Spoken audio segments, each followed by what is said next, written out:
Menertawakan dunia persilatan. Xiao Jianghu. Audiobook, novel silat. Cerita, Jin Yong. Jilid 37. Karena terikat oleh perintah sang guru, mau tidak mau Ling Huchong harus menahan diri untuk tidak melangkah turun menghampiri Yuling San, hanya mengulurkan tangan menyambut adik seperguruannya itu.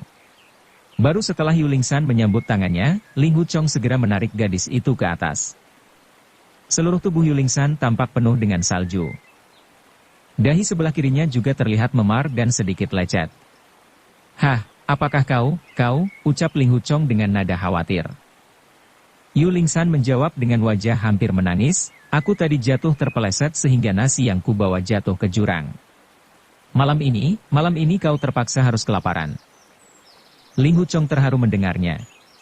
Ia pun menggunakan lengan bajunya untuk mengusap luka di dahi Yuling San. "Adik kecil, jalanan begitu licin. Seharusnya kau jangan datang kemari." "Aku khawatir kau kelaparan," sahut Yuling San. Lagi pula aku ingin bertemu denganmu." Ling Huchong menyahut, "Tapi, kalau hanya karena itu kau terjatuh ke dalam jurang, lantas bagaimana aku harus bertanggung jawab kepada guru dan ibu guru?" "Ai, kenapa kau begitu cemas?" "Bukankah aku baik-baik saja?" ujar Yuling San sambil tersenyum. "Hanya saja, aku memang bodoh. Sudah hampir sampai di atas, kakiku terpeleset sehingga nasi untukmu jatuh ke dalam jurang." Ling Huchong menjawab, "Asalkan kau selamat, meskipun 10 hari aku tidak makan, rasanya tidak menjadi soal. Jalanan menuju kemari licin sekali. Aku menghimpun segenap tenaga dalamku untuk melompat melewati tebing terjal. Tapi ketika melewati tebing Cemara 5, aku kurang hati-hati dan hampir saja jatuh ke dalam jurang," ujar Yuling San menambahkan. Ling Huchong menjawab, "Adik kecil, kau harus berjanji untuk selanjutnya jangan sekali-kali menempuh bahaya sebesar ini demi aku. Jika kau sampai jatuh ke dalam jurang, tentu aku akan ikut terjun pula." Sepasang mata Yuling San berkilauan memancarkan perasaan bahagia tiada terkira. Ia pun berkata, "Kakak pertama, rasanya kau tidak perlu berbuat demikian. Jika aku terjatuh karena kurang berhati-hati, mengapa kau merasa tidak enak hati dan ingin ikut terjun pula?" "Bukan begitu masalahnya," sahut Ling Huchong. "Jika adik keenam yang mengantar nasi dan dia jatuh ke jurang, maka aku tidak perlu mengiringi kematiannya. Paling-paling aku hanya menyampaikan berita duka kepada keluarganya, itu saja." Yuling San mendekat dan bertanya, "Jadi, kalau aku yang mati, kau tidak mau hidup sendirian, begitu?" "Benar sekali," sahut Ling Huchong. "Adik, meskipun kau mengantarkan nasi untuk orang lain dan meninggal karena kecelakaan, aku tetap tidak mau hidup lagi." Yuling San tampak terharu. Ia pun memegang kedua tangan Ling Huchong dan berkata lirih, "Kakak pertama." Sungguh, Ling Huchong ingin sekali memeluk tubuh gadis itu namun tidak memiliki keberanian untuk melakukannya. Kedua pasang mata mereka hanya saling pandang tanpa bergerak sedikit pun. Hujan salju masih turun menutup tubuh mereka sehingga keduanya bagaikan sepasang boneka salju. Selang agak lama Ling Huchong akhirnya membuka suara, "Malam ini kau tidak boleh turun ke bawah seorang diri. Apakah guru dan ibu guru mengetahui kepergianmu? Sebaiknya kita tunggu beliau berdua mengirim orang untuk menjemputmu." Yuling San menjawab, "Tadi pagi ayah tiba-tiba menerima surat undangan dari ketua Zuo di Songshan. Katanya ada masalah penting yang harus dirundingkan. Maka, ayah pun berangkat bersama ibu meninggalkan Huashan." "Jadi, tidak ada orang lain yang tahu kau naik ke sini?" Ling Huchong bertanya. "Tidak ada," sahut Yuling San. "Kakak kedua, kakak ketiga, kakak keempat, dan monyet keenam ikut menemani ayah dan ibu." "Oh, aku ingat, hanya si bocah Lin Pingsi yang melihat aku berangkat kemari. Tapi dia sudah kuperingatkan supaya jangan banyak bicara. Kalau tidak, besok pagi akan kutampar wajahnya." "Wah, galak sekali dirimu sebagai kakak seperguruan," ujar Ling Huchong tertawa. "Sudah tentu," sahut Yuling San ikut tertawa. "Mumpung ada yang memanggil aku sebagai kakak, kalau tidak galak sedikit tentu aku yang rugi. Tidak seperti dirimu yang dipanggil kakak oleh semua orang. Kalau begitu, malam ini jelas kau tidak bisa pulang dan terpaksa harus menginap di sini.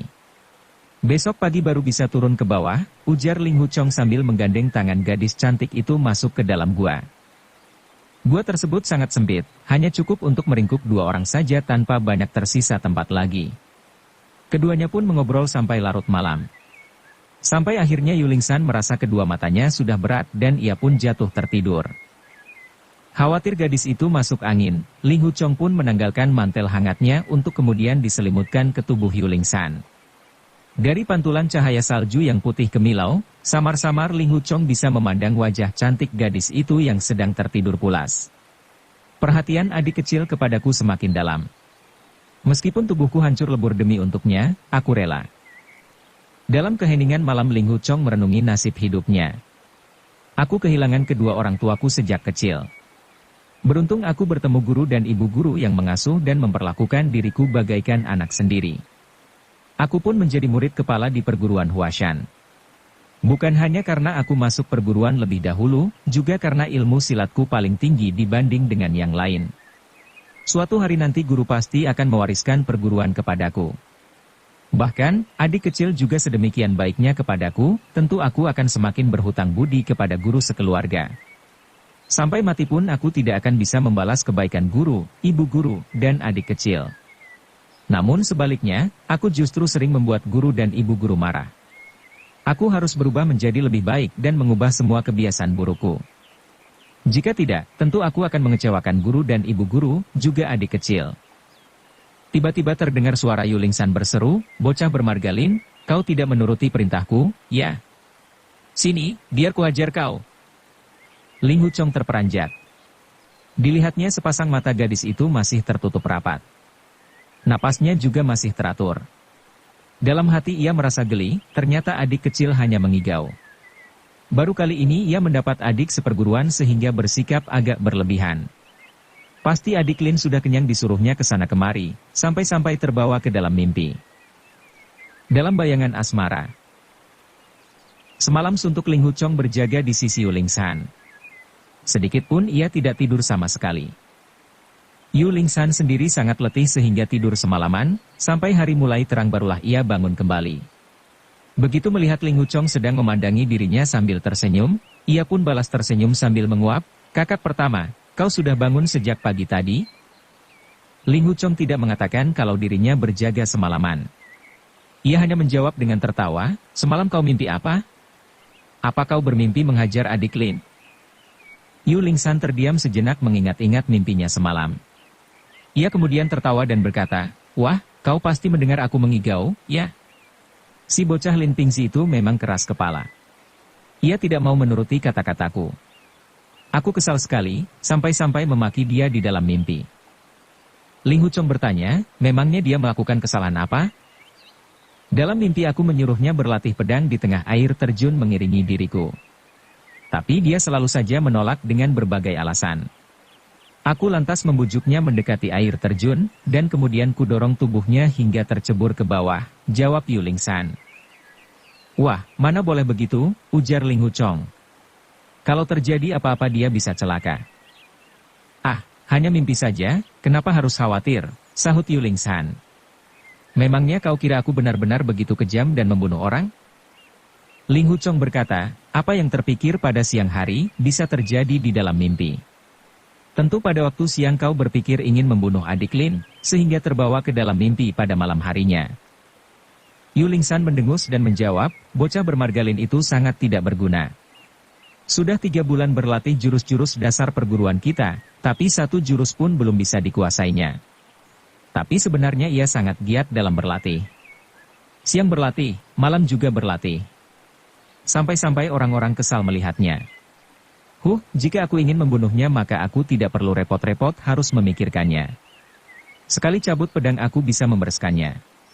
Sambil berkata demikian, tangan gadis itu lantas bergerak memperagakan sebuah jurus tusukan. "Jurus awan menutup bukit," ucap Ling Huchong menebak. "Sekali tebas kepala adik Lin bisa melayang, hahaha." "Benar. Jika aku gunakan jurus itu, kepala si bocah Lin bisa terlempar," jawab Yulingsan ikut tertawa. Ling Huchong berkata sambil menggoda, "Sebagai seorang kakak, seharusnya kau memberikan petunjuk kepada adik seperguruan yang sedang kesulitan berlatih pedang, bukannya sembarangan main bunuh."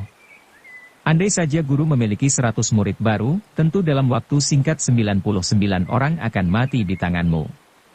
Bukannya sifat seperti ini sangat berbahaya? Yu Lingsan tertawa cekikikan sambil bersandar di dinding gua. Ia berkata, benar juga, aku hanya boleh membunuh 99 orang saja. Paling sedikit harus tersisa 1 orang yang kubiarkan hidup. Jika tidak, siapa lagi yang akan memanggil kakak kepadaku? Tapi kalau kau sudah membunuh 99 orang adik seperguruanmu, tentu sisanya yang 1 orang itu akan melarikan diri karena takut, sahut Ling Huchong menanggapi. Kalau begitu, maka kau saja yang kupaksa memanggil kakak kepadaku, jawab Yu Lingsan. Bagiku tidak masalah memanggil kakak. Tapi kalau kau juga membunuhku, bagaimana? Tanya Ling Huchong menggoda. Asalkan kau menuruti semua perkataanku, sudah pasti tidak akan kubunuh. Tapi jika membantah, tentu kau akan segera mati di tanganku, ujar Yu Lingsan menanggapi gurauan itu. Ling Huchong segera memberi hormat sambil bergelak tawa. Ampuni aku, adik kecil. Ampuni aku. Saat itu hujan salju telah reda. Ling Huchong khawatir jangan-jangan saudara-saudara yang lain mengetahui hilangnya Yu Lingsan sehingga akan muncul omongan-omongan yang kurang sedap di antara mereka. Tentu ini akan mencemarkan nama baik sang adik kecil. Maka, ia pun berusaha membujuk gadis itu supaya segera pulang meninggalkan puncak. Akan tetapi, Yu Lingsan menjawab, biarlah aku bermain di sini saja. Ayah dan ibu kebetulan tidak berada di rumah. Aku benar-benar merasa sangat kesepian. Adik yang baik, ujar Ling Huchong lembut. Selama beberapa hari ini aku telah menciptakan beberapa jurus pedang Chongling yang baru. Kelak kalau aku sudah pulang, akan kuajak dirimu untuk berlatih bersama lagi di air terjun itu. Dengan berbagai cara Ling Huchong berusaha membujuk Yu Lingsan supaya mau meninggalkan puncak gadis Kumala tersebut. Akhirnya, lama-lama putri sang guru itu luluh juga. Dengan berat hati Yu Lingsan melangkah turun kembali ke rumah. Pada sore harinya yang datang mengantarkan makanan ternyata Gao Genming. Ia memberitahu kalau Yu Lingsan jatuh sakit karena masuk angin. Meskipun berbaring lemah di ranjang, namun gadis itu selalu terkenang kepada sang kakak pertama. Maka sebelum Gao Genming berangkat, ia tidak lupa berpesan supaya membawakan sebotol arak untuk Ling Huchong. Mendengar berita ini Ling Huchong sangat prihatin. Andai saja tidak terikat peraturan tentu ia sudah berlari turun menjenguk Yu Lingsan. Maka yang bisa ia lakukan saat ini hanyalah berharap semoga keadaan Yu Lingsan berangsur membaik. Meskipun sudah sehari semalam menahan lapar, namun begitu mendengar Yu Lingsan jatuh sakit, seketika nafsu makan Ling Huchong sirna. Semangkuk nasi yang dibawakan adik kelimanya itu sama sekali sulit untuk ditelan. Menyadari kakak pertama dan adik kecilnya saling mencintai, Gao Genming pun berusaha menghibur, kakak pertama tidak perlu khawatir. Kita ini orang persilatan yang telah berlatih tenaga dalam. Penyakit yang menimpa adik kecil hanyalah penyakit ringan. Asalkan beristirahat dan minum ramuan obat selama 2 atau 3 hari, tentu dia akan sembuh kembali. Ucapan Gao Genming ternyata berbalik dari kenyataan. Sakit Yu Lingsan justru bertambah parah dan ia hanya bisa terbaring lemah di tempat tidur selama belasan hari. Sampai akhirnya setelah Yu Bukun dan Ning Zong sepulang dari Gunung Songshan, barulah gadis itu bisa sembuh berkat bantuan tenaga dalam sang ayah yang teramat tinggi. Beberapa hari kemudian, Yu Lingsan kembali mendaki puncak gadis Kumala untuk mengantar makanan kepada Ling Huchong. Sejak hujan salju waktu itu, pertemuan keduanya telah berselang lebih dari 20 hari. Maka begitu bertemu, keduanya sama-sama merasa senang dan bahagia. Setelah sama-sama tertegun dan saling memandang, Yu Lingsan akhirnya membuka pembicaraan, kakak pertama, apakah kau sakit? Mengapa tubuhmu begitu kurus? Tidak, aku tidak sakit, jawab Ling Huchong sambil menggelengkan kepalanya. Aku hanya. Yu Lingsan langsung paham duduk perkaranya. Ia berkata lirih, kakak pertama, kau pasti sangat memikirkan diriku sehingga jadi kurus seperti ini. Tidak kuasa lagi menahan perasaan, air mata haru pun berlinang di pipi gadis itu. Kakak pertama tidak perlu cemas, sekarang aku sudah sembuh, lanjutnya. Sambil menggenggam tangan si gadis, Ling Huchong menjawab lirih, selama ini siang dan malam aku selalu memandang ke bawah. Setiap hari yang kuharapkan hanya bisa memandangmu lagi. Berkat kemurahan langit, akhirnya kau datang juga. Tapi, sahut Yu Lingsan, bukannya aku sering melihat dirimu. Melihat aku? Aneh sekali. Di mana kau melihatku? Tanya Ling Huchong dengan heran. Yu Lingsan menjawab, waktu aku sakit, jika ku tutup mataku, maka aku segera bertemu denganmu. Suatu hari badanku panas luar biasa. Ibu berkata waktu itu aku sampai mengigau menyebut-nyebut dirimu. Kakak, rupanya ibu mengetahui keberadaanku bersamamu malam itu? Wajah Ling Huchong menjadi merah. Ia pun bertanya dengan nada khawatir, apakah ibu guru marah? Ibu tidak marah, hanya saja, gadis itu tidak kuasa melanjutkan ucapannya. Wajahnya tampak bersemu merah menahan malu. Hanya saja apa? Sahut Ling Huchong.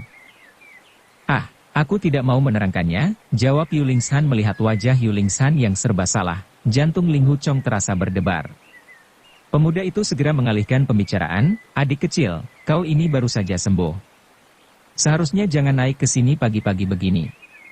Mengenai keadaanmu yang berangsur-angsur sembuh, adik kelima atau adik keenam sudah menceritakannya kepadaku. Kalau begitu, kenapa kau masih kurus begini? Ujar Yu Lingsan. Ling Huchong tersenyum dan menjawab, setelah kau benar-benar sembuh, barulah aku bisa gemuk kembali. Katakan yang sebenarnya, berapa banyak yang kau makan dari setiap bekal yang datang kepadamu? Sahut Yu Lingsan mendesak. Monyet keenam selalu bercerita setiap makanan yang dibawakannya untukmu tidak pernah kau sentuh. Kau hanya meneguk arak saja. Dia sudah berusaha membujukmu, tapi kau tidak pernah menuruti perkataannya. Kenapa kau tidak menjaga dirimu dengan baik? Berkata demikian matanya kembali berkaca-kaca. Omong kosong. Jangan dengarkan dia. Monyet keenam terlalu berlebihan. Memangnya aku sanggup menahan lapar tanpa makan selama belasan hari, sahut Ling Huchong membela diri. Tiba-tiba angin berhembus kencang sampai-sampai Yu Lingsan menggigil kedinginan. Puncak Gadis Kumala memang tempat yang sangat dingin. Di sana tidak terdapat tumbuh-tumbuhan yang bisa menahan hembusan angin. Apalagi saat itu memang sedang pemulaan musim dingin. Segera Ling Huchong berkata, adik kecil, badanmu belum kuat.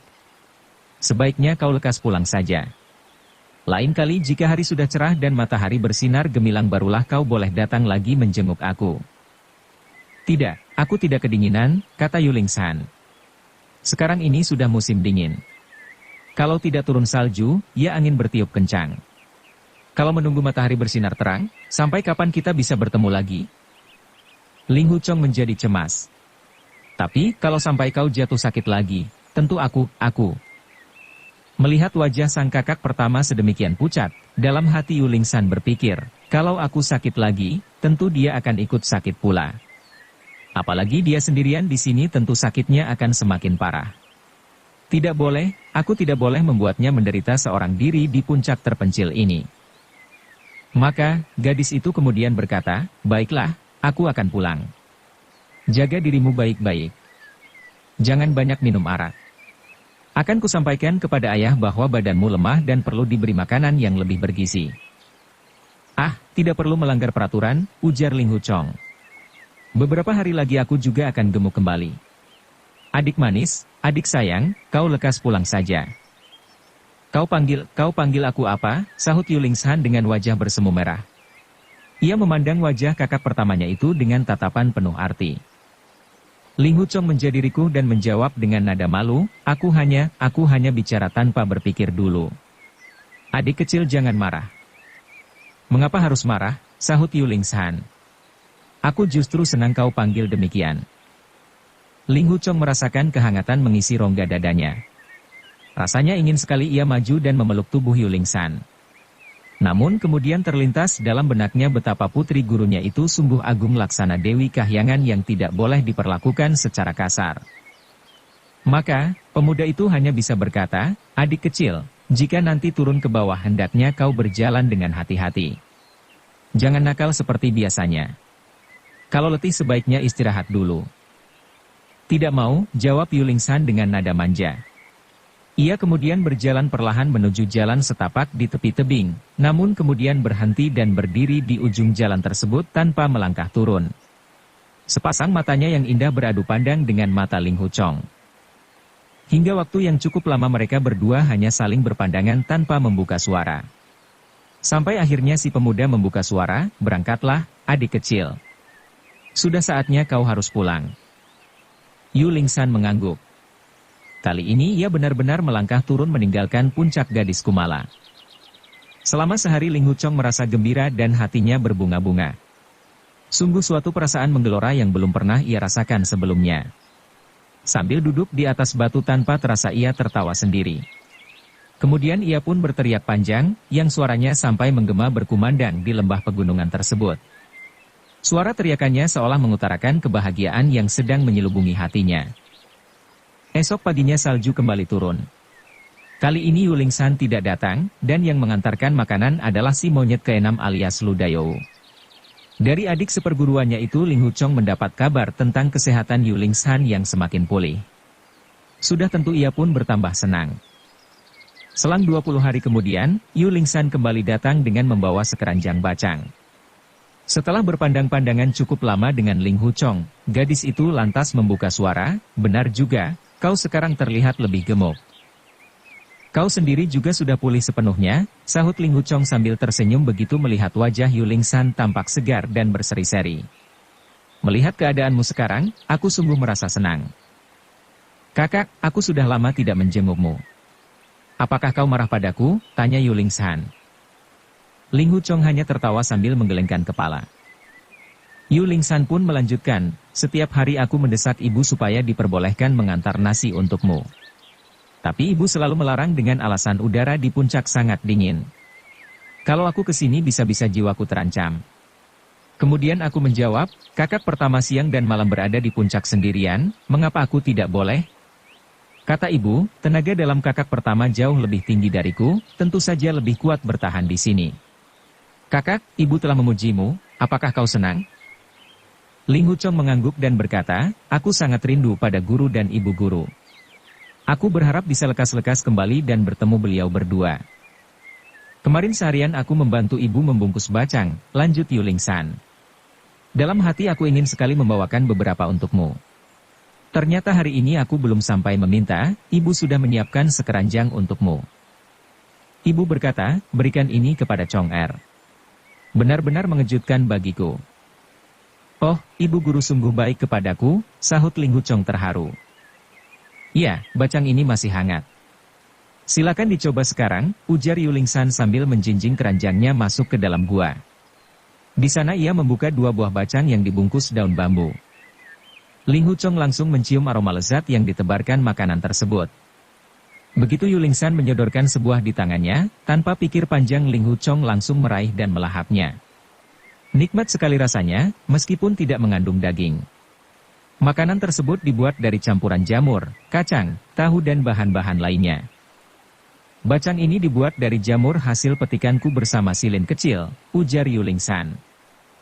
"Lin kecil," sahut Ling Huchong mempertegas. "Ya," jawab Yu Lingsan sambil tertawa. "Akhir-akhir ini aku memanggil adik Lin dengan sebutan si Lin kecil. 2 hari yang lalu ia memberitahu kalau ada sekumpulan jamur tumbuh di bawah pepohonan pinus di lereng timur. Setengah hari aku bersamanya memetik jamur. Lumayan, kami dapat setengah keranjang. Ya, memang enak sekali. Sampai-sampai lidahku sendiri nyaris terkunyah," ujar Ling Huchong tertawa. Adik kecil.